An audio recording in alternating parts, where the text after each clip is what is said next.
스승의 은혜는 하늘 같아서 우러러볼수록 높아만 지네. 잘되거라 바르거라 가르쳐 주신 스승의 마음에 어버이시다.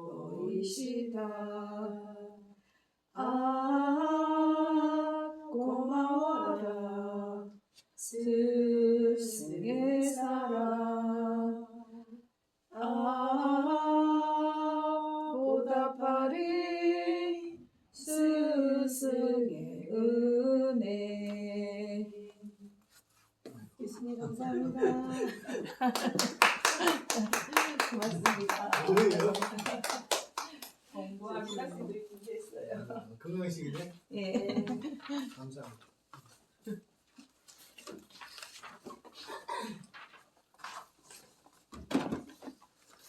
자, 진도를 나갑시다. 오늘은 이 프랑스 종교역사를 끝나야 되는데 이거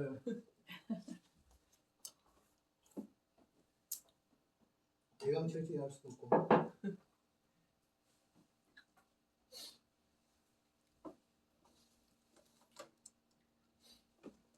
자, 칼빈의 신학사상을 지금 이야기하고 있습니다. 제일 먼저 칼빈은 하나님의 주권이죠. 두 번째는 섭리죠. 세 번째는 예정이죠. 그래서 이제 주권에 대해서 설명했고, 그 다음에 섭리에 대해서 지금 하고 있습니다. 하나의 섭리의 10페이지에 보면 10페이지 하나님 여호와의 섭리에서 2번 하나님의 섭리는 적극적이시다. 이 말은 무슨 말이냐? 하나님은 모든 것에 다 관여하셔. 그러니까 얼마나 하나님 머리 아프시겠어. 연약한 나도 관여하시고 모든 인간도 관여하시고 우주 만물을 다 관여하셔. 심지어 진딧물 한 마리도 관여하셔. 공중에 나는 새 한 마리, 들에 펴 있는 백합 한 송이도 하나님이 관여하셔. 그래서 하나님의 섭리는 무엇이다? 적극적이다. 뒤에 뭐죠? 수동적이 아니다. 이렇게 써있죠. 그런데 인문주의 영향이라는 것은 특별히 이성적인 영향을 먹은 신론이 있는데 영국의 이신론, 이신론은 초연신론 이렇게 하고 이신론 이렇게 해요. 이신론은 뭐냐? 창조 하나님을 믿어. 근데 섭리를 안 믿어. 어떻게 되냐면 하나님은 시계를 있죠. 시계를 딱 그 시계공이 시계를 만들어서 거기에 테이프를 감아놓으면 스스로 돌아가죠. 그처럼 하나님은 창조할 때 우주 질서를 만들었어. 거기다 관여이나 하나님은 관여, 그리고 섭리에 관여 안 하셔. 흥망성쇠 사람 죽고 사는 거 관여 안 하셔. 하나님은 창조만 하셨어. 섭리는 안 하셔. 그럼 어떻게 되죠? 그래서 이단이죠. 이런 이단적인 신화 사상이 있었는데 영국에서 이 사람들을 이신론자, 자연신론자, 초연신론자 이렇게 이야기를 합니다. 이건 잘못된 것이죠. 칼빈은 오늘 하나님께서 우주의 법칙을 창조해서 두셨어. 그리고 계속 적극적, 능동적으로 관여하셔. 그리고 자연 법칙에 관여하셔. 자, 해가 뜨고 하는 것도 누가 관여하셔? 하나님. 사람 죽고 살고 하는 것도 누가 관여하셔? 하나님. 한 그루의 나무가 자라서 죽는 과정도 하나님. 꽃 한 송이가 피고 떨어지는 것도 하나님. 새 한 마리가 공중에 날아가는 것도 하나님의 섭리. 그러니까 하나님의 섭리는 적극적이고 능동적으로 관여하신다. 그런데 자연신론자들은 하나님의 섭리를 부인한다. 창조만 하셨다. 라고 한 것은 잘못됐다 하는 거예요. 그러면 이제 문제가 생겨요. 그러면 죄악은 어떻게 죄악? 악한 거. 악한 행위들 있잖아요. 사람을 살해한다든지 폭동이 일어나서 간다든지 뭐 사람 한 명, 한두 명 가진 것이 아니라 때로는 전쟁이 일어나면 엄청나게 죽죠. 예를 들어 말하면 우크라이나와 러시아의 전쟁 하면 그게 얼마나 죽었는지 실제적으로 몇십만이 죽었는지도 몰라. 이렇게. 왜 이런 전쟁이 일어나요? 왜 악이 번영해? 악한 자를 싹 없애버리면 얼마나 좋아. 그런데 악한 자들이 많이 생겨. 악한 통치자도 많아요. 악한 목사도 많아요. 이거 어떻게 해야 돼? 그럼 하나님은 죄악을 관여하니 죄악을 섭리하신 분은 아니죠. 그럴 때는 이거 어떻게 되냐 하면 악의 문제는 우리 개혁주의 입장에 칼빈주 입장에서 허용적 작정, 시작 허용적 작정. 이걸 선악과를 따먹는 거 하나님 이미 하나님 그 창조 전에 아셨지? 예정 속에 들었을 거잖아요. 아셨어. 그것을 어떻게 하나님의 괴물의 말을 듣고 하와가 따먹으려고 할 때 그 인간의 의지를 하나님께서 스톱 하는 것이 아니라 때로는 놔두시오. 그래서 그것으로 통해서 하나님 안 되는 것이 아니라 하나님의 뜻이 이루어져. 선악과를 따먹지 않았더라면 우리는 에덴 동산에서만 살아야 되죠. 그러면 그 에덴의 축복이 천국의 축복하고 비교될까? 천국의 축복하고 비교가 안 돼. 에덴은 그냥 에덴 동산에서 사는 우리 일상의 삶이 계속된다는 뜻이죠. 그러나 천국의 영생복락 천국은 이 세상과 좋게 비교할 수 없어. 오히려 선악과를 따먹었어. 그리고 결국 에덴을 잃어서 그러나 하나님은 그것을 통해서 예수 그리스도를 보내. 그리고 택한 백성 예수를 믿도록 성령께서 역사하셔. 그리고 우리를 구원하셔. 뿐만 아니라 이 땅에서 아니라 영원히 살도록 천국의 영생을 얻게 하셔. 영혼만 사는 것이 아니라 육체도 예수 부활을 통해서 살도록 하셔. 오히려 그것 때문에 더 잘되게 하셨지. 자, 그 다음 요셉이 형님 요셉이 하나님 말씀을 잘 들으려고 했지. 아버지가 형님들이 양치는 곳에 가서 신부를 보내놨지. 그런데 동생 형님들 어떻게 잡아 죽였지. 처음에는 이제 가다서 저기를 가둬놓으려겠지. 그걸 누가 하냐? 루벤이 하지. 야, 우리 동생 죽이지 말고 비능문을 가둬놓자. 그것은 저녁에 밤에 자기가 동생을 살려서 보내려고. 그런데 형님 루벤이 없는 순간에 다른 동생들이 있을 때 노예 상인들이 이스마엘 후손들 노예 상인들이 그 앞을 지나가네. 그러니까 누가 이렇게 말해. 우리 형제들 팔지 거기 하지 말고 팔아먹자. 팔은 거 벌써. 자, 이걸 루벤은 알아 몰라. 모르지. 저녁에 와서 동생 살리려고 하니까 없어. 통곡을 해도 울어. 얼마나 불행해. 요셉 편에서 보면 아니 자기는 아버지 신부를 갔던데 형님들이 자기를 팔아먹었어. 그런데 하나님 어떻게 하려고 했어? 팔아먹는 거 안 팔아먹도록 해야 되겠지. 하나님이 팔아먹는 것도 허락이 되지. 그걸 허용적 작전. 근데 그것 때문에 더 잘 돼서 안 됐어. 안 팔아먹었다라면 절대 요셉이 제국의 총리 대신이 될 수도 없어. 안 팔아먹었다라면 가족을 오늘 가난의 10년에서 구원할 수도 없어. 자, 오히려 그것 때문에 합력해서 잘 돼야 안 돼요. 잘 되게 하시오. 그러니까 악한 것도 하나님 어떻게 해요? 사단의 역사도 하나님의 작정 속에서 움직여. 그것은 허용적 작전이다. 뭐라고요? 허용적 작전. 성경에 허용적 작전 많아. 왜 가룟유다가 예수를 팔았어? 팔지 말아야지. 그런데 그걸 허락돼서 안 했어. 그건 분명히 마귀 역사야. 허락했어. 그래가지고 어떻게 했어? 예수는 죽었지. 가룟유다는 자살했지. 그렇지만 결국은 어떻게 됐어? 예수님이 우리 죄를 죽으심으로 구원하셨어. 만약에 안 팔았다면 그럼 이렇게 되겠네. 가룟유다가 팔아서 예수를 우리가 구원을 받았으니 가룟유다는 천당 갔겠어? 지옥 갔겠어? 그럼 가룟유다 예찬론자들은 뭐라고 말했어? 가룟유다만 아니라 천국의 상급이 엄청나게 크다. 자기는 안 팔라고 했는데 우리를 구원하기 위해서 팔았다. 그리고 자기는 완전히 죽음을 택했다. 그래서 내가 안 죽고 내가 안 팔았더라면 당신이 구원을 받겠어? 그러므로 가룟유다는 천국이었다. 근데 어떨 때 보면 말이 안 되는 역사도 이 역사 가운데 일어납니다.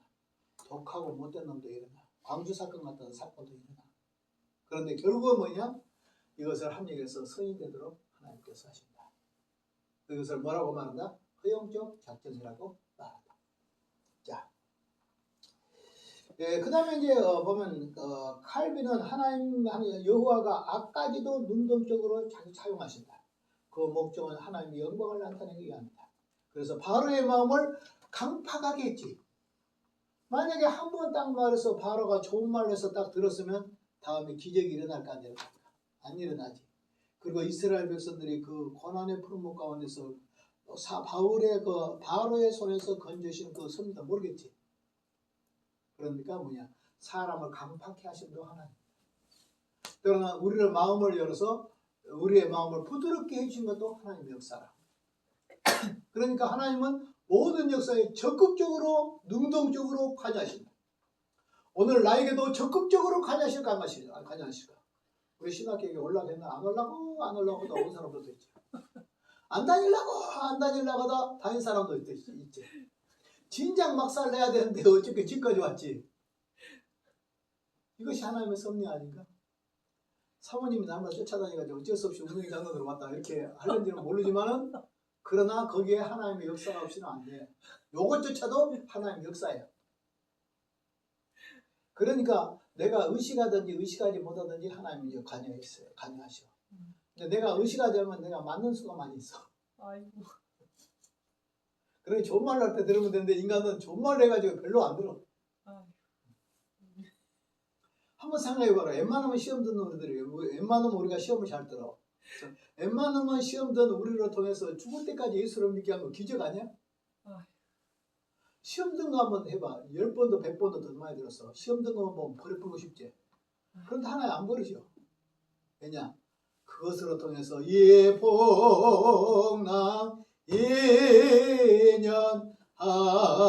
예년하여서 더 빨리 갑니다.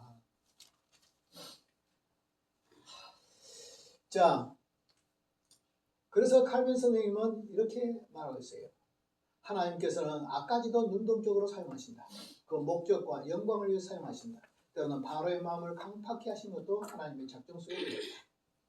그러면 그에 대한 책임은 누가 질 것인가? 그럼 하나님이 그렇으면 하나님 책임져야 되겠네?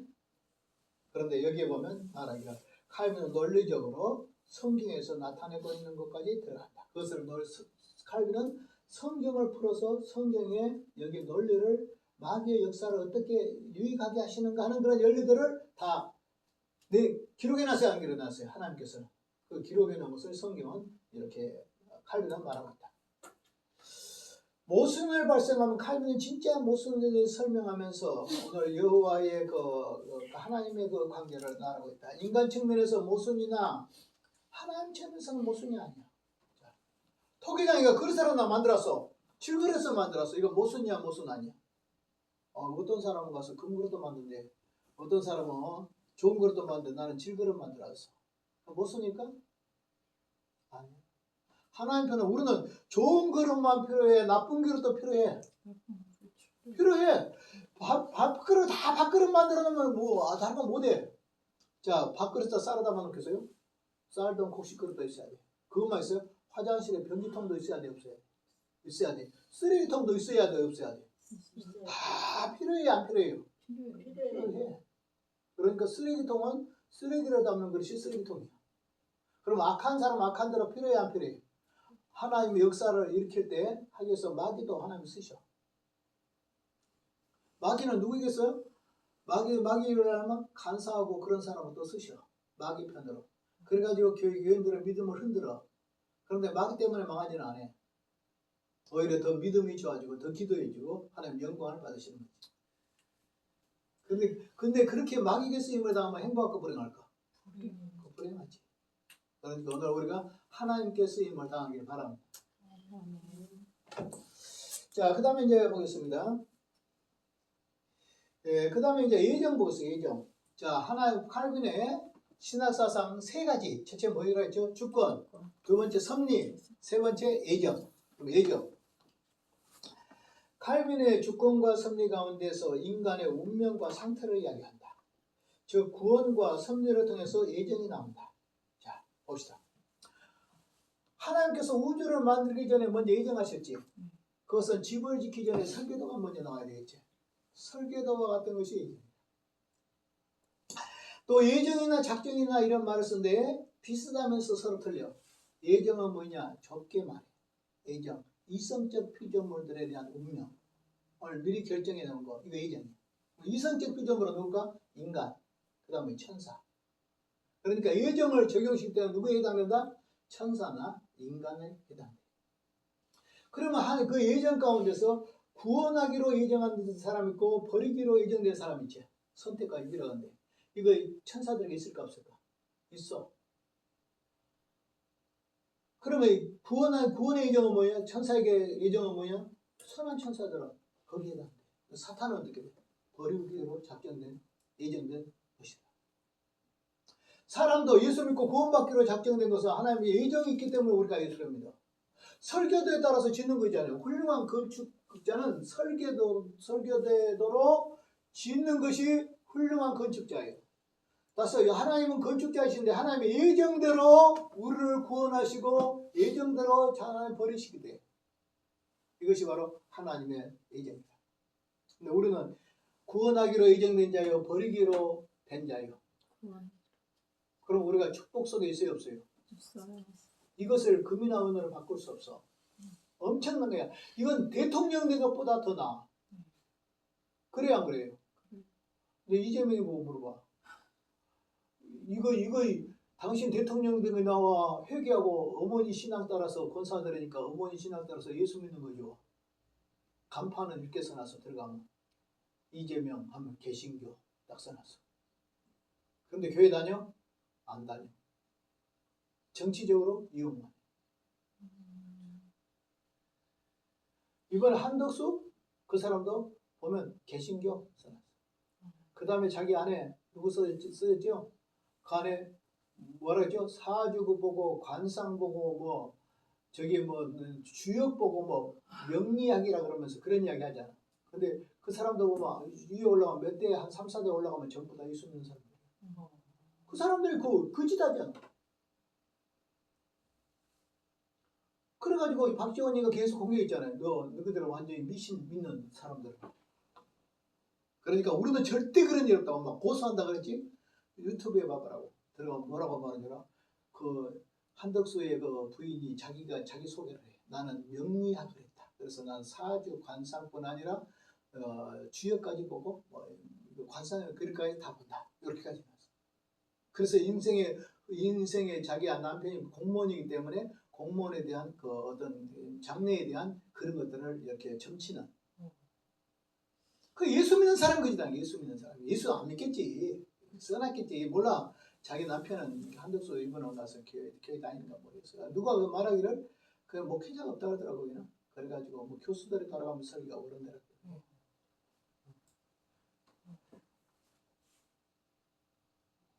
그러니까 참 여하튼 그래요. 예, 그래서 하나님의 예정이라는 것은 하나님께서 우주를 만들기 전에 미리 하나님께서 이렇게 하겠다 저렇게 하겠다가 작정해 놓은 것, 때로는 예정해 놓은 것을 예정대로 창조하시고 예정대로 섭리해 나가. 그러니까 시간적으로 보세요. 섭리가 먼저예요? 그렇지 않으면 창조가 먼저예요? 창조가 먼저죠. 그럼 예정이 먼저예요? 창조가 먼저예요? 예정이 먼저죠. 그 다음 예정 앞에는 뭐 있겠어요? 하나님 주권이 있겠죠. 그런 논리적으로 봅시다. 하나님 주권, 그 안에 예정, 그 다음에 창조, 섭리 이렇게 되죠.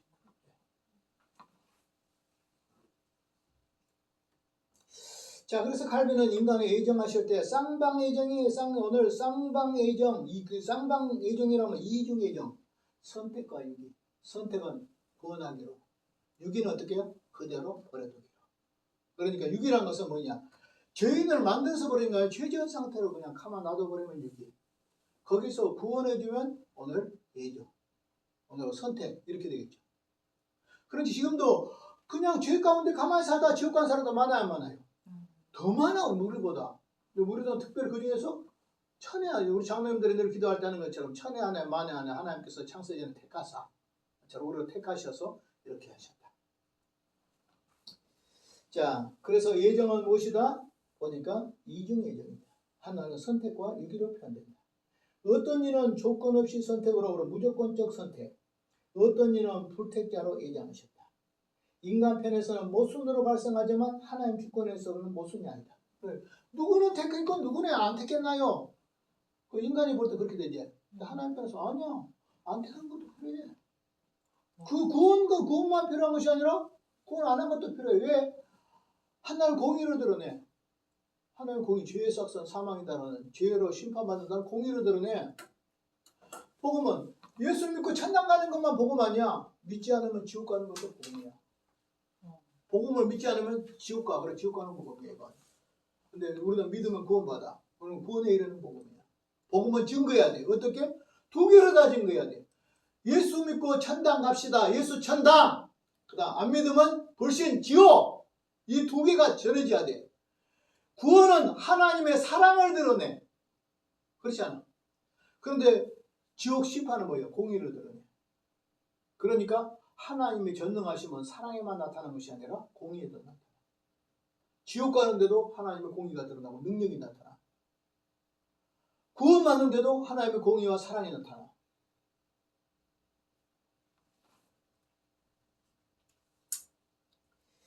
자, 그 다음에 그래서 4번 그러면 예정된 것을 알 수 있는 방법은 무엇이냐. 루터는 말하지 않았으나 칼빈은 뭐라고 하면 예정됐다 이 말은 구원의 확신. 시작. 구원의 확신.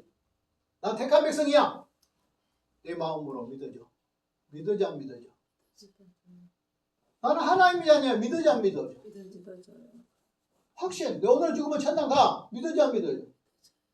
믿어줘야 돼 이거에. 나는 예수 믿어 안 믿어? 믿죠? 믿는 것은 영접한 거 영접하지 않은 거예요. 영접했어요. 영접했으면 하나님의 자녀예요, 아니요? 자녀래요. 하나님 자녀예요. 하나님의 자녀면 영생을 얻어야 하는 거예요. 얻어요. 그거잖아. 자, 예수 믿는 것은 영접한 것이고 영접한 것은 하나님의 자녀고 하나님의 자녀는 천국을 기업으로 물려받고 지옥 간다 안 간다? 안 가요. 안 가지? 그러니까 내 기분은 어떻게? 갈 것 같아요. 오늘은 날씨가 꾸물해가지고 오늘 죽으면 지옥 갈 것 같고 좀 기분이 좋을 때는 죽으면 천당 갈 거고 안 그래? 이미 우리는 거듭 나버렸다니까. 거듭 나버렸어. 다시 못 돌아가 세상으로. 지옥으로 못 간다니까. 안 보내. 하나님이 붙잡고 있어. 요한복음 10장 29절에 만유보다 크신 하나님의 손이 나를 붙드시고 예수님의 손이 나를 붙들어. 한 손은 하나님, 한쪽으로 예수님이 나를 붙들고 있어. 천당 가, 못 가? 가, 데리고 가. 궁극적으로 데리고 와. 근데 말을 하면 한 대씩 맞아. 하나 버릴까? 예수의 십자가에 여러분 돈 주고 돈 주고 산 거 버려 안 버려? 내가 100만 원 주고 샀어. 저 길바닥에 버리겠어? 안 그래도 놔두겠어? 집안에 또 가서 놔두지. 예수의 피값을 주고 우리를 샀어. 이건 금이나 은으로 산 거 아니야. 그러므로 우리는 금이나 은으로 환산할 수 없어. 우리 구원은 천하보다 더 귀해. 그래서 나는 천하보다 귀하다. 천하보다 귀하다. 하나 버릴까? 때릴지언정 안 버려. 그러니까 절대 하나님은 버리신다 안 버리신다? 안 버리신다. 내가 너에게 영생을 주노니 영원히 멸망할 터이요 멸망치 아니할 터이요. 멸망치 아니할 터이요. 하나님 말씀에 써 있잖아. 그대로 믿어. 아멘. 나 지옥 간다 안 간다? 안 가. 안 가는 게 아니라 못 가. 우리는 안 가는 게 아니야. 못 가는 거야. 그래서 루터는 예정된 것에 대해서 말하지 않지만 칼빈은 구원의 확신을 예정의 동기와 욕망이 두고 있다.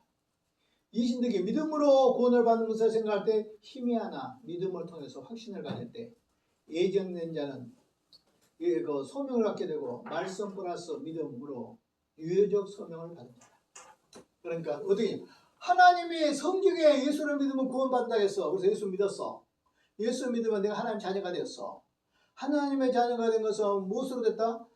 너희가 하나님의 자녀가 되었나 이것은 너희에게서 난 것이 아니요 하나님의 주신 선물이라. 하나님이 주신 은혜로 됐어. 그러면 오늘 우리가 은혜로 하나님의 자녀이 됐으니까 천당 가 안 가? 몰라. 예수 믿었어. 그럼 지옥과 천당 가. 어디에 써졌어? 성경에. 근데 그걸 누가 깨닫게 해? 내 마음속에 누가? 성령이. 나는 예수 믿는다. 시작. 나는 예수 믿는다. 누가? 성령이. 나는 모든 죄 사함 받았다. 성령이. 나는 예수를 믿는 순간에 이미 구원받았다. 누가? 성령이. 나는 하나님의 자녀가 되었다.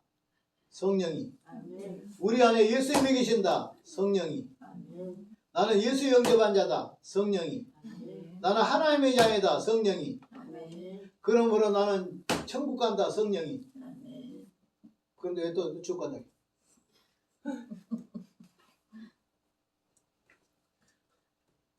내가 매 4년 동안이나 이 부르짖어서 우리의 구원은 아직 구원이 아니라 무슨 구원이다? 이미 구원. 이미 구원이다고 수백 번 또 더 했을 건데 또 마귀는 아직 구원이라고 가서 돌이켜놓지. 성경화입니다. 칼빈의 성경화. 신앙과 행위에서 법칙이다. 다시 말해서 믿음에 대해서 우리의 생활에 대해서 답이 무엇이다? 성경이다. 자, 성경은 우리의 삶과 신앙의 기준이 되며 하나님의 말씀이 된다. 성경은 하나님의 말씀이 들어있습니까? 말씀이 됩니까? 그렇지 않으면 말씀입니까? 말씀. 갑자기 조용하셔. 말씀. 성경은 말씀이 되는 게 아니라 말씀이. 자, 성경의 권위는 무엇이 증거할까? 성경 자체가 증거예요. 성경은 하나님의 말씀이라. 그리고 성경에서 하나님의 말씀은 가감할 수 있다? 감하거나 더할 수 없다. 하나님의 말씀은 1.1핵이라도 뺄 수도 없고 버틸 수도 없다. 네. 성경의 권위는 무엇으로 인정해야 돼? 성경으로 인정해야 돼. 교회로 11페이지로 12페이지에 넘어가요. 교회란 무엇이냐고 지금 이거 중요해요. 나 이거 수없이 지금 가르치고 있는데 교회는 무엇이냐? 구원받은 사람의 총수. 시작. 교회는 구원받은 사람의 총수다. 그럼 언제부터냐? 아담 때부터 시작해서 예수님 재림 때까지 구원받은 사람은 전부 다 교회예요. 아멘. 자, 여러분 다시 봅시다. 이 교회당이 교회입니까? 교회당 안에서 예배를 드리는 성도의 모임이 교회입니까? 성도의 모임. 그래요? 그런데 교회라는 것은 알고 보면 예수 하나님을 믿는 총수가 교회라겠지. 그러면 구약에 예수 믿는 사람도 구원받아 안 받아? 신약에 예수 믿는 사람도 구원받지. 그렇죠? 그러면 그 교회는 어디로 붙어 있어요? 에덴 동산으로 붙어 있어. 그냥 구원과 함께 시작하니까. 언제 끝나? 예수님 재림 때까지. 그러니까 시간적으로 언제? 에덴 동산에서부터 예수님 재림 때까지 구원받은 사람 전체가 교회. 하나 교회. 우주적 교회. 하나. 우주적 교회. 자, 여기서부터 땅끝까지 흩어져 있는 모든 사람들. 공간적으로는 땅끝까지 흩어져 있는 사람들, 시간적으로는 에덴 동산에서 예수님 재림 때까지 흩어져 있는 구원받은 총수가 다 뭐이다? 교회인데 그것이 무슨 교회냐? 우주적 교회다. 뭐라고? 우주적 교회다. 그리고 우주적 교회 안에 지역교회가 있다 없다? 있어. 아름다운 교회처럼 여기 지역의 교회가 있어. 그러면 오늘 우리는 두 교회에 속해. 하나는 우주적 교회와 지교회에 속해. 지역교회에 속해. 우리는 그래서 오늘 여기에서 교회는 무엇이냐? 교회는 구원받은 사람의 총수인데 불가시적인 교회다. 그러니까 교회는 크게 세 가지로 나눠. 하나는 보이는 교회와 보이지 않는 교회. 시작. 보이는 교회와 보이지 않는 교회. 이것을 보이는 교회는 유형교회, 보이지 않는 것은 무형교회. 알았죠? 다 똑같은 말이에요. 보이는 교회와 보이지 않는 교회. 보이는 교회는 유형교회, 보이지 않는 교회는 무형교회. 그런데 진정한 교회는 무엇이냐? 무형교회가 진정한 교회예요. 눈에 보이는 이 교회는 구원받은 사람도 있고 구원받지 못한 사람도 있어. 알곡도 있고 가라지도 있어. 지혜로운 다섯 처녀도 있지만 미련한 다섯 처녀도 있어. 양과 같은 사람도 있지만 염소 같은 사람도 있어. 달란트를 감당한 사람도 있지만 달란트를 땅에 묻어버린 사람도 있어. 알았어요? 참된 교회는 무엇이다? 무형교회가 아닌 무형교회다. 다른 말로 불가시적인 교회다. 눈에 안 보이는 영적인 교회다. 이게 참교회다. 그런데 눈에 보이는 교회도 있다 없다? 있다. 그것은 무엇이냐 그러면 바로 가라지나 알곡을 포함한다. 가라지와 알곡이 포함된다. 구원받은 사람과 구원받지 않는 사람이 포함된다. 그러면 이제 이것도 성령이 충만할 때는 어떻게 해요? 구원받은 사람 숫자가 많아지겠지. 근데 성령이 충만하지 못하면 어떻게 돼? 구원받은 사람을 찾아보기가 얼마 안 되겠지. 자, 두 번째 교회는 무엇이냐? 따라합시다. 유기체적 교회와 조직교회. 시작. 유기체적 교회와 조직교회. 유기체적 교회는 뭐냐? 하나의 몸으로 교회를 봐. 자, 교회는 누구의 몸이다? 예수님의 몸이다. 유기체요. 자, 예수님은 교회 무엇이다? 잘 봐. 교회 뭐이다? 교회 머리시다. 교회 머리는 누구다? 예수입니다. 우리는 교회의 지체들이다. 이렇게 보는 것을 바로 뭐냐 그러면 유기체적 교회라고 해요. 유기체적 교회라면 그러면 교회는 누구의 말을 들어야 돼? 머리 대신 예수님의 말을 들어야 돼. 교회는 누가 지배해야 돼? 예수님이 지배하셔야 돼. 그럼 우리 교회가 누구 지배를 받아야 돼? 예수님의 지배를 받아야 돼. 그런데 교황의 지배를 받으면 어떻게 되지? 천주교. 이번에 프란시스코 교황 같은 사람은 좋게 말이죠. 빈민과 함께 아니야 그 사람. 그 사람 모든 종교에 구원이 있다고 하는 사람이야. 종교다원주의자야 그 사람은. 그리고 성경은 시대에 뒤진 것이라고 했어.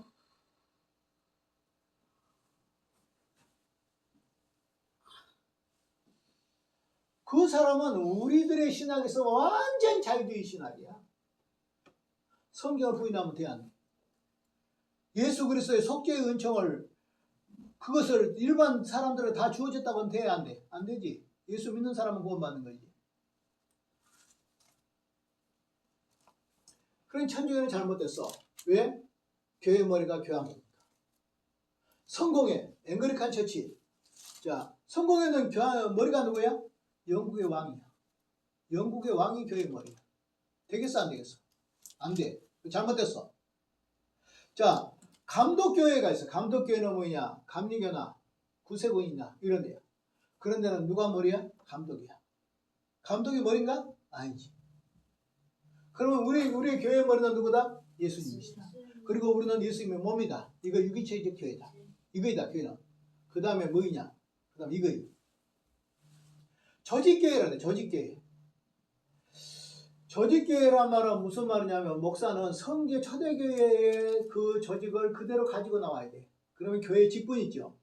3직 4직이 요거 조직교회인데 목사, 집사, 교사. 시작. 목사, 집사, 교사. 이건 3직인데 옛날에는 3직을 일하겠다고 거의.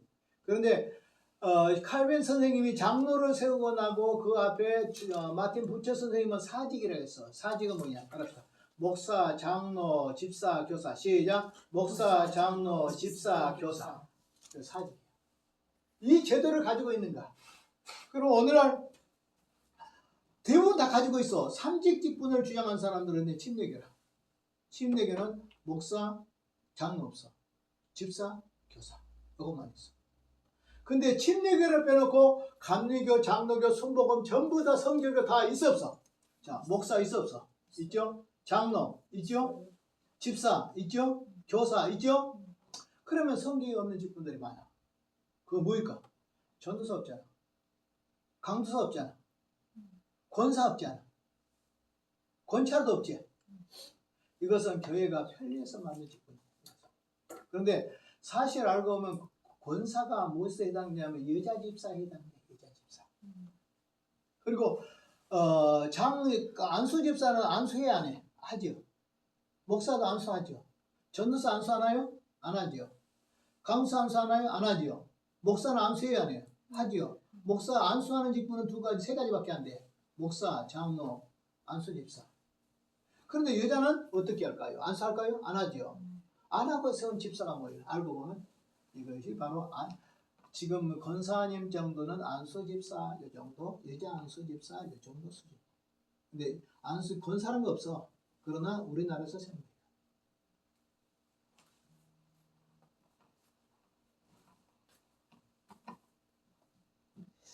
자, 그 다음에 이제 보겠습니다. 그 다음에 자 12페이지에 신자의 어머니로서 가시적 교회. 그러니까 교회는 뭐냐? 영혼의 어머니다. 이것은 바로 칼빈 선생님이 기독교 향유에서 이야기하고 있지만 이것은 또 누가 얘기했냐면 4세기의 어거스틴이 이야기.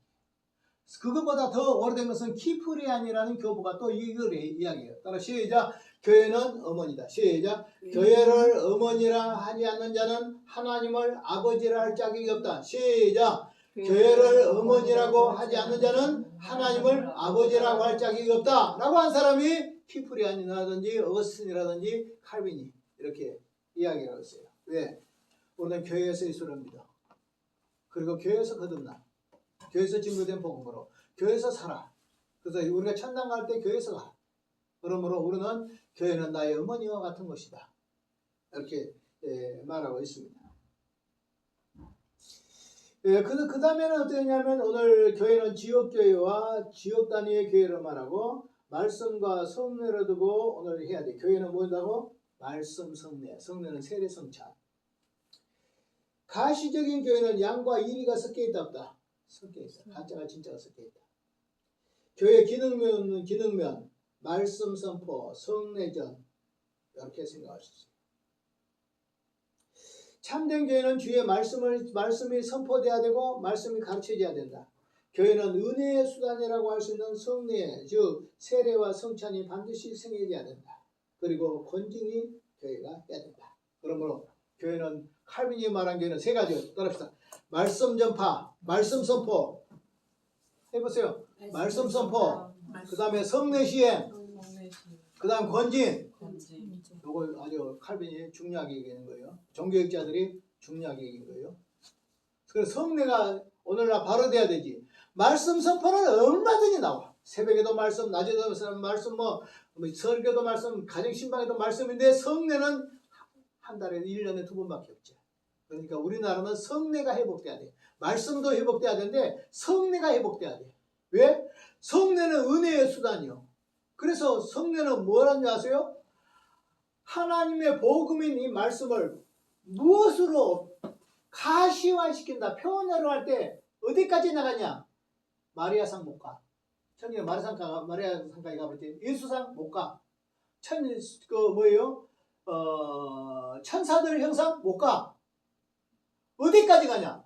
보이지 않는 말씀을, 보이지 않는 복음을 눈으로 볼 수 있도록 표현하는 복음은 어디까지 가냐? 성찬의 떡과 잔이다. 시작.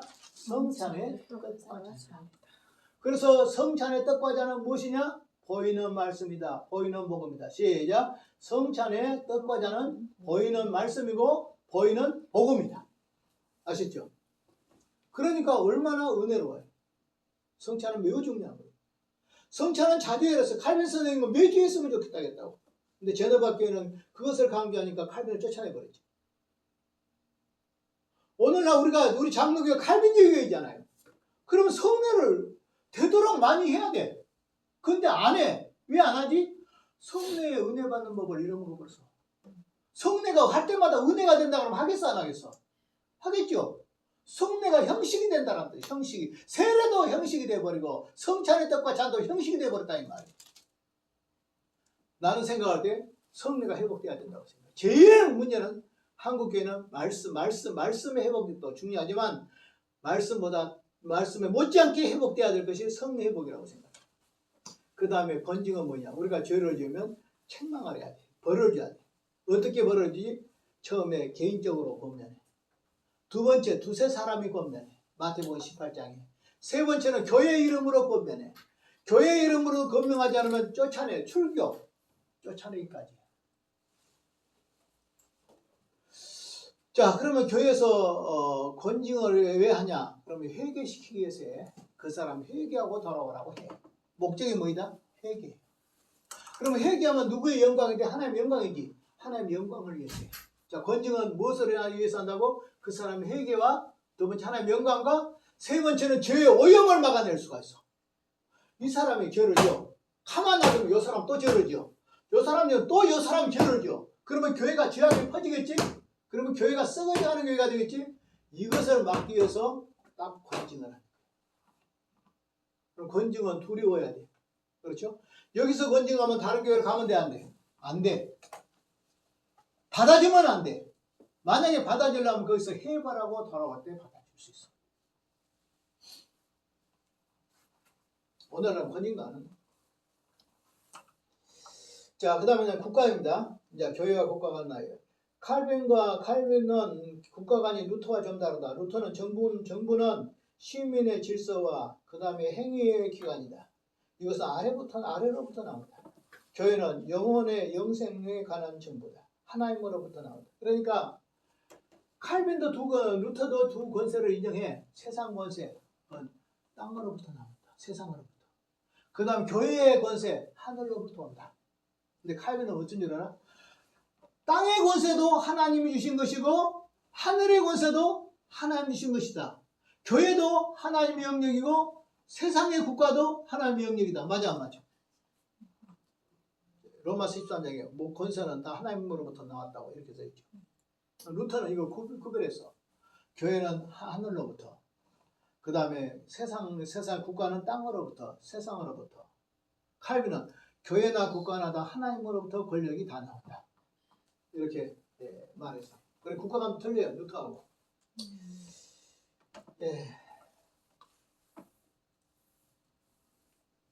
그 다음에 칼빈은 뭐라 하냐? 두 것이 다 하나님으로부터 나오며 하나님의 의를 위한 대행자다. 즉 교회도 하나님의 의를 행해야 돼. 국가도 하나님의 의를 행해야 돼. 하나님의 의는 그리고 교회가 행할 의도 있고 세상의 치리자들이 해야 될 그런 의도 있다 이 말이에요. 그래서 국가와 교회 사이는 서로 조화가 돼야 돼. 자,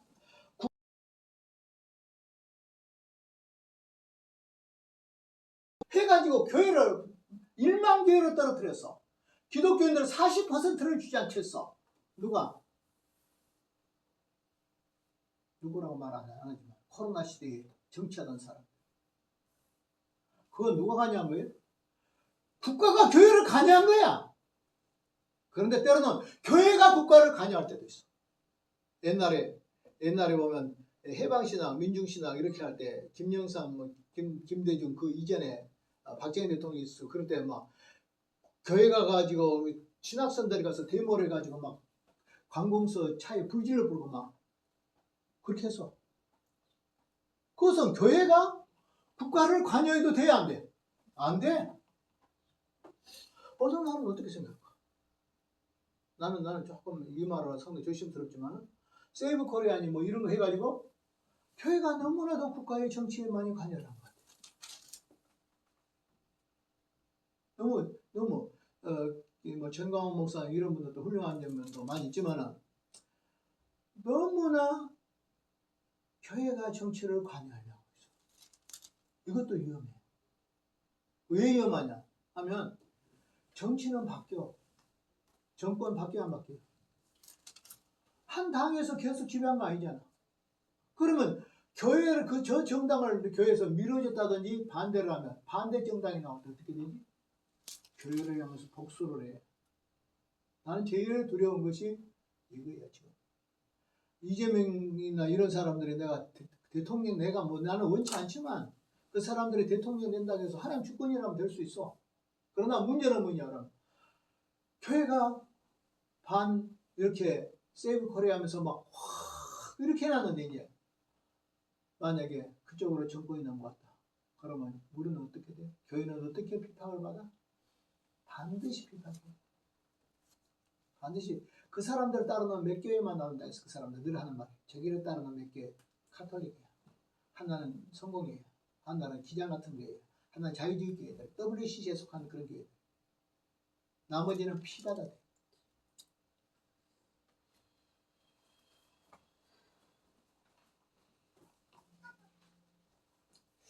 자, 그래서 오늘 교회는 국가에 대해서 기도를 할 수도 있고 또 간접적인 간섭은 할 수도 있겠지만 잘못됐을 때는 그러나 직접적인 관여를 하면 이것은 도리어 나중에 교회가 더 어려움을 당한다. 그래서 칼빈은 국가와 교회를 분리시켰다.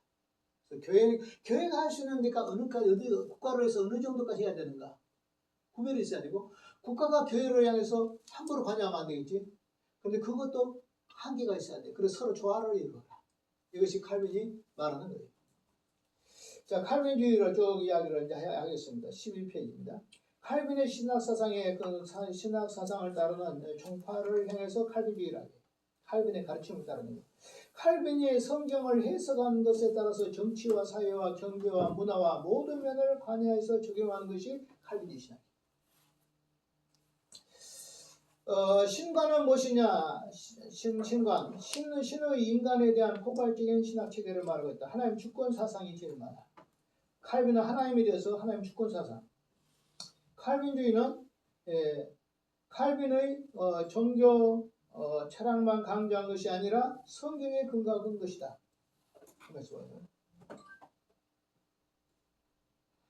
여보세요? 예. 예, 누구세요? 예, 제가 지금 신학 강의하고 있어가지고요. 예, 내가, 제가 내일이나 내가 보내드릴게요. 예.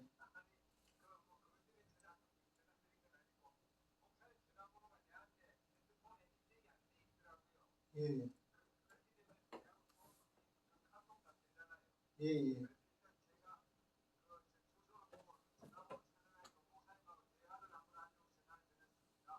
예.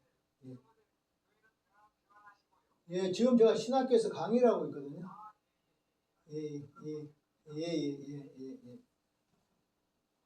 자꾸 누가 전화가 왔어서. 예, 칼빈주의라면서 칼빈의 신학적인 가르침을 따르는 게 칼빈주의인데 경제나 사회나 국가나 교회나 모든 것을 칼빈의 성경을 해석하는 해석의 틀로서 이루어가는 것이 칼빈주의다. 그러니까 교회당에서만 이루어지는 칼빈주의가 아니라 교회 바깥의 국가나 세속 권세에 있어서도 다 칼빈의 가르침을 따르는 것이 칼빈주의다. 그리고 그것이 칼빈의 한 사람의 가르침이라고 하지만 성경에 가장 가까운 가르침이 칼빈주의다. 그래서 우리는 칼빈주의를 따른다. 칼빈 자체가 성경과 성령 이것을 가장 근본으로 삼고 있기 때문에.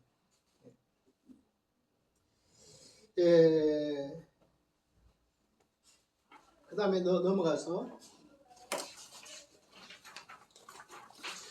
칼빈주의의 그 5대 결이 제가 이야기했죠. 여기서 잘 알아야 돼요. 칼빈주의 5대 결은 칼빈이 첫째 이거이다, 둘째 이거이다, 셋째 이거이다 이래서 생긴 거 아니에요. 그 자유주의 그 당시에 2단이라고 했어. 이런 사람들이 5개의 교리를 만들어가지고 국회에다 보냈어. 근데 그것이 거꾸로 그거이 아니다. 요건 여렇다 해서 5개로 만들어놓은 것을 다시 5개에 대한 답변이 나와. 그 답변이 칼빈주의. 그래서 도르트회의에서 나왔어.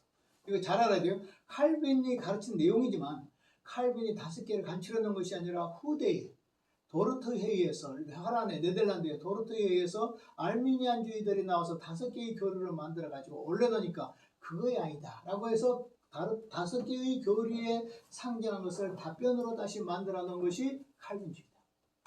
그럼 연습하실까요? 한번 얘기했어요. 시작. 전무제는 불가해서 궁극조건을 받다. 시작. 전무제는 불가해서 궁극적 구원을 받았다. 이거 칼빈주의 5대 결이 전적 타락. 알미니안주의자는 부분적으로 타락했다라니까 아니다. 다 타락했다. 그래서 칼빈주의. 두 번째, 무조건적 선택. 알미니안주의자들은 조건적 선택. 저 사람 예수를 믿을 수 있는 성향이 있어 택한 거야. 소질이 있어서. 근데 그건 아니다. 하나님은 무조건 우리를 택하셨다. 조건을 보지 않았다.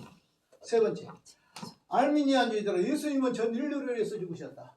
그런데 아니다. 칼빈주의자들은 하나님이 택한 백성을 위해서 제한적인 죽음을 당하셨다. 그래서 제한적 선택. 그 다음에 알미니안주의자들 하나님의 은혜도 하나님 은혜를 해도 난 거절할 수 있다. 그런데 절대 아니다. 하나님을 믿는 사람, 예수를 믿고 구원받은 사람은 궁극적으로 구원을 받는다. 기어코 구원받는다. 하나님의 사랑. 그러나 오늘 믿는 사람도 흔히 지옥 갈 수 있다. 이런 말을 표현은 우리 장로교에서 쓰면 안 돼. 그건 감리교나 성결교나 순복음이나 구세구이나 이런 데 쓸 수 있어. 우리 장로교는 절대 그래 안 돼. 믿는 자는 절대 지옥 안 가. 왜 믿는 사람이 지옥 가? 그러면 안 믿는 사람이 구원받게? 내가 믿음이 비록 연약하고 믿음이 좀 흔들려도 예수 믿는 사람들은 믿음 자체가 없어지지를 않아. 그리고 거듭난 사람은 다시 지옥으로 못 가. 지옥으로 못 가. 지옥에서 건너와 버렸어. 천국으로. 천국으로 건너왔는데 어떻게 또 지옥으로 가냐고. 못 간다고. 누가복음 16장에 부자와 그 나사로 이야기에 보면 나오죠. 나사로를 향하여 물 한 방울을 찍어서 내 혀를 서늘하게 해주소 했죠. 그럴 때 예수님 그 아브라함 뭐라고 하면서 얘야 너와 저기와 저기 사는 구렁이 있어. 구렁이. 그래서 너는 이리로 갈 수도 없고 저가 너에게로 올 수도 없어. 이거야. 알았어요? 우리도 천국으로 왔어. 다시 지옥으로 못 가. 뭐 있어? 구렁이 있어. 못 가. 그래 구원받은 사람은 절대 지옥 안 가. 하나님을 믿는 사람은 절대 지옥 안 가. 하나님 택한 백성들은 절대 지옥 안 가. 꿈이나 환상 아무리 이야기를 해도 성경을 벗어나면 잘못된 거야. 그런 말은 조심해야 돼. 흔히 어떤 사람은 조영계 목사도 지옥 갔다든지 뭐 누구도 지옥 갔다든지 이런 말들을 하고 어떤 사람들은 칼빈도 지옥 갔다 그러고 어떤 사람은 어거스틴도 지옥 갔다 그러고 그러면 누가 천당 갔는데? 누가 칼빈 선생님처럼 믿겠어? 누가 어거스틴처럼 믿겠어? 다 지옥 가야 되지. 그러면 우리의 구원은 안전한 구원. 시작. 우리의 구원은 안전한 구원. 한 번 구원은 영원한 구원. 시작. 한 번 구원은 영원한 구원. 예수를 믿는 순간에 이미 구원을 얻다. 우리는 이미 구원. 시작. 이미 구원. 아직 구원 아니야. 아직 구원은 잘못된 거야. 이거 천주교의 구원이에요. 오늘 알미니안주의자들 구원이에요. 감리교나 성경이나 이쪽 사람들 구원이에요. 우리는 예수를 믿으면 믿는 즉시 이미 구원을 받아버렸어. 천국 가. 절대 지옥 안 가. 그 대신 성화 구원을 해야 돼. 성화는 거룩하게 살아야 돼. 그것은 천국의 상급하고 관계돼. 우리가 예수 잘 믿어야 되겠지. 그것은 천국하고 상급. 그래서 예수 믿고 안 믿고 믿으면 천국 가. 그래서 예수를 믿자마자 다 천국 가. 예수님을 믿었으면 내 마음속에 예수님 계시잖아. 예수님을 영접했잖아. 내 마음속에 그리스도가 없는 자는 버리운 자라 했기 때문에 내 마음속에 예수님이 계신 자는 구원받은 사람이야. 자, 이거 이제 다 했고, 그 다음에 이제 한 10분 남았죠? 10분 남았는데, 5-2로 가서 다음에 또 한 번 더 해야 돼. 자, 쭉 읽어 가겠습니다. 프랑스의 종교 개혁의 전야. 이 말은 종교 개혁이 일어나기 전에 프랑스에 어떤 역사가 있었느냐 하는 거죠. 첫째, 교황권을 제한하는 왕권이 있었어요. 읽읍시다. 시작. 프랑스는 로마 카톨릭의 가장 오래된 딸이라는 칭호가 있다. 이 말은 무슨 말이야? 프랑스는 원래 카톨릭 나라라는 뜻이에요. 천주교 나라라는 뜻이에요. 자, 로마 카톨릭의 프랑스의 국교임에도 불구하고 프랑스 국왕은 교황권의 제한주의 교회의 수장이 됐다. 무슨 말이냐? 교황하고 프랑스 왕하고 사이가 안 좋아. 언제든지. 그래가지고 프랑스 왕이 교황을 많이 지배해버려요. 자, 보세요. 천주교를 믿으면 교황을 따라야 되잖아요. 근데 프랑스 나라는 왕이 교황을 지배해버려요. 그리고 교황을 끌어다 놓은, 때로는 바티칸에 있는 교황을 아비뇽이라는 프랑스로 끌어다 놓고 여기에서 몇 년을 있냐면 70몇 년을 거기서 교황을 잡아다 놓고 신하로 만들어버려요. 프랑스 왕의 신하로 만들어버려요, 교황. 그래가지고 여기서 4명의 교황이 거기서 있어. 때로는 교황이 2명도 돼. 알았어요? 천주교에서 교황이 2명 돼요. 하나는 바티칸에, 지금 현재 로마의 바티칸에 교황 하나 잡아다 놔가지고 여기 지금 나는 이 교황이 있죠. 여기에 교황, 때로는 교황이 2개도 되고 2명도 되고 때로는 3명도 돼요. 천주교에서는 이런 이야기 잘 안 하지. 자, 보겠습니다. 프랑스는 로마 카톨릭의 가장 오랜 딸이라는 칭호를 갖는다. 로마 카톨릭의 프랑스의 국교임에도 불구하고 프랑스 국왕과 교황권의 제한주의의 교회 수장이 된다. 1438년 프랑스의 왕 샤를 7세는 프랑스 교회에 군림하던 교황권을 제한시키는 법령을 지향했다. 교황의 지상주의를 반대했다. 그러니까 교황권을 어떻게 해요? 프랑스는 제한시켰다. 어떻게? 프랑스의 왕 밑으로 제한을 시켜버렸어요. 그 다음에 두 번째, 성직자에 대해서 세금 징수하고 그 다음에 성직자도 재판을 받아야 된다. 천주교에서는요, 천주교 나라에서는 천주교의 신부들이나 이런 사람 죄를 지어도 국가에서 재판을 못해. 그리고 국가에 세금 내 안 내? 안 냈죠? 안 냈지. 지금도 우리도 지금은 이제 세금 해가지고 소득세 해가지고 이렇게 해서 혜택을 받지만 옛날은 안 냈잖아요. 그러니까 세금 내라.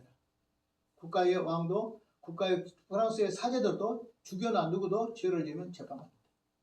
자, 시작. 이러한 법령에 따라 프랑스는 성직자들에 대해서 세금 징수와 일반 법정에서 성직자들이 공판에 집행을 당하고 감독과 수도원 원장을 어디서 임명해? 왕이 임명해버려. 왕의 허락을 받아서 임명을 해.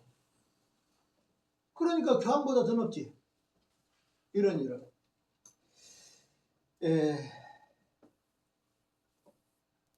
프랑스와 1세는 국사의 조칙의 시행으로 로마 카톨릭의 권위와 영향으로 수입을 잃고 1515년 9월에 로마 카톨릭과 그 다음에 마그리냐노 양쪽에 충돌을 했다. 이제 세금 징수 이런 걸 통해서. 그 다음 세 번째, 교황과 프랑스 1세의 정기협정. 스위스 종교학자 쭈빙글리가 로마 카톨릭의 용병으로 참전하던 바로 그 전쟁에서 프랑스와 1세는 오늘 1516년 로마 교황과 볼로나 전쟁에서 협정을 맺다. 로마 교황은 프랑스에 있는 로마 카톨릭으로부터 재정적 수입을 거두고 또 프랑스 왕은 성직자들에게서 11조를 거두고 뭐예요? 교황 쪽에서는 프랑스에서 헌금 거둬. 그럼 교황 측은 또 어디 그 돈을 거둔 데서 또 프랑스한테 내. 그러니까 서로 상호작용. 이거 안 되잖아요, 그죠? 교회가 같은 것을 그러니까 오늘 세금 징수한다고 똑같아요. 이렇게 서로 이런 상호관계 속에 있었다. 그 다음에 대감독, 감독, 수도원장, 고위 성직자들을 임명하여 권리를 제한했다. 누가? 왕이 제가를 봐서 해야지. 수도원장이라든지 수사라든지 주교라든지 신부라든지 이런 사람들도 왕권 아래 있어. 왕이 제가가 있어야 돼. 교황이 해도 교황으로 하겠지만 왕의 간섭을 받아. 그러니까 프랑스는 천주교 나라도 천주교 교황청하고 사이가 좋겠어, 안 좋겠어? 안 좋아. 또 나중에 루터가 종교가 할 때 전 봤잖아요. 프랑스 도와줘가지고 우리 개신교가 신앙이 잘 그런다. 천주교 나라에서 우리를 도와서 1534년 백보 사건이 발생해 프랑스와 1세는 프로테스탄트의 권위를 도전했다.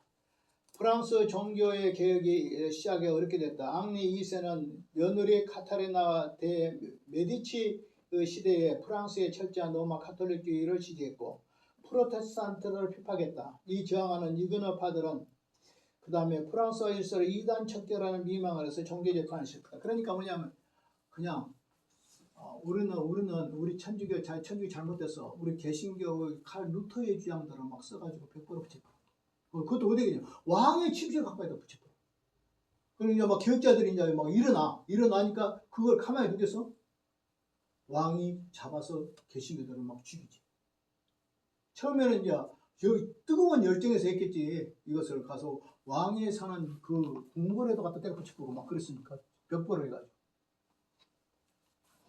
프랑스와 1세. 칼빈이 기독교 강요를 흔했어요. 기독교 강요에 보면 기독교 강요에 제일 먼저 말하는 프랑스와 왕 1세기의 변증서라. 칼빈의 기독교 강요는 우리가 말하는 이것은 천주교에서 말하는 이단이 아니다. 우리는 이거의 성경이고 이거의 교부들의 가르침이다. 왕은 당신의 권세로 우리를 보호해 주세요. 변증서야. 우리를 보호해 달라고. 누구에게? 왕에게 바쳐. 프랑스와 1세 왕에게 바친 것이 기독교입니다. 그러니까 권력자라는 것이 얼마나 소중한가 알겠죠? 권력자가 교회를 보호하면 교회가 살아 일어나. 교육자가 교회를 허물 수도 있어, 없어? 허물 수도 있어. 물론 하나님이 허물면 하나님 징계도 있겠지만 우리가 하나님 말씀대로 못 살 때는 어떻게 해? 진노의 채찍으로 그 사람들을 써 안 써? 써야 안 써요? 쓸 수 있어요. 그들이 진노의 채찍으로 쓰면 교회는 어떻게 되지? 엄청난 피해를 보겠지. 자, 전쟁을 일으킨 프랑스와 1세. 그는 이탈리아 밀라노를 회복하기 위해서 1515년에 마그나 카레나의 전쟁을 일으켰다. 1519년 프랑스 왕 카를로스 1세가 신성 로마 제국의 왕 카를 5세를 선출하고 프랑스와 1세는 영국의 헨리 8세와 함께 동맹을 맺고자 했지만 실패했다. 황제 카를 5세와 1521년에서 25년에 4차례의 전쟁을 했다. 영토를 확장시키기 이태리를 공격했지만 실패했다. 프랑스와 1세는 나폴리와 그다음 프랑드로와 그다음 아르토 지역을 포기했다. 결국 영국의 프랑스의 왕과 신성 로마 제국의 싸움입니다. 왜냐하면 교황청을 계속 간섭하니까 이 교황청들이 어떻게 했냐? 교황청의 신성 로마 제국 독일 쪽이요. 그쪽이 우리 천주교를 괴롭힌 이들이 교황권을 강화를 약화를 시켜 그러니까 싸웠다. 싸워서 프랑스하고 대싸우니까 알고 보면 프랑스는 천주교를 믿고 있으면서도 교황과 사이가 좋다 안 좋다? 안 좋다. 그리고 신성 로마 제국하고도 좋다 안 좋다? 안 좋다. 그러니까 이 사람들은 천주교를 믿고 있으면 천주교 교황 편이다 그렇지 않으면 프로테스탄트 우리 개신교 편이 됐다. 개신교 편이 됐어. 그래서 하나님은 그들이 도와줘서 우리가 개신교의 신앙의 자유를 얻는데도 거기에 영향을 미쳐요. 자, 그 다음에 이제 르네상스 운동가 프랑스에 있어요. 프랑스에서는 프랑스의 르네상스 시대로 돌이켜한 인물이다. 레오나르도 다빈치는 안드레나 데 사르토와 그 다음에 자신의 꿈 중에서 작업을 하고 그 다음에 모나리자를 그리겠다. 그러니까 프랑스의 그 나라에서는 보통 이제 문해부흥 운동이 일어났다. 미술이라든지 글이라든지 책들이라든지 이런 문해부흥이라는 것은 인본주의로 돌아가 신앙 이전에 로마와 그리스 시대로 돌아가는 것. 이걸 문해부흥인데 문해부흥 운동이 이렇게 일어난다. 그 다음에 신대륙을 탐험해왔어요. 그래서 이제 아메리카나 이런데 이제 이런 탐험한데 이 사람들이 프랑스에서 지원을 했어요. 특별히 탐험은 어디 있냐면 스페인, 그 다음에 포르투갈 이쪽 사람들이 많이 콜럼버스 이렇게 쭉 하지만 프랑스에서도 이들에게 협력을 했다. 다 했죠? 오늘 여기까지. 끝. 그래서 오늘 다 마치려고 했는데 못 마쳤어. 다음에 와서 하고 지금 몇 시간 남았나? 3시간 하나. 지금 3시간 남았나? 6월 달에 2시간 남았죠? 네. 그다음 5월 달에 1시간 더 남았죠? 네. 3시간 남았어요. 하여튼 어디 끝낼 테니까 걱정하지 마라. 자, 기도하겠습니다. 하나님 아버지, 오늘 또 이렇게 프랑스 종교 역사에 대해서 배웠습니다. 칼빈 선생이 얼마나 그리스도의 영광을 드러내고 헌신적인 삶을 살았고 성경적인 복음의 교리를 우리에게 물려주었고 거룩한 삶을 물려줬고 비진리와 싸워나가는 그러한 신앙의 삶을 물려준 것을 본받은 우리 장로교는 그 칼빈이 말한 것처럼 하나님 주권, 그 다음에 하나님의 섭리, 그 다음에 하나님의 예정 우리가 항상 생각해 하시고 칼빈주의 5대 교류, 전적 타락, 무조건적 선택, 제한 속죄, 궁극적 은혜, 구원, 그리고 불가항력적 은혜를 우리가 생각해 하여 주옵소서. 예수의 이름으로 기도하옵나이다. 아멘. 감사합니다.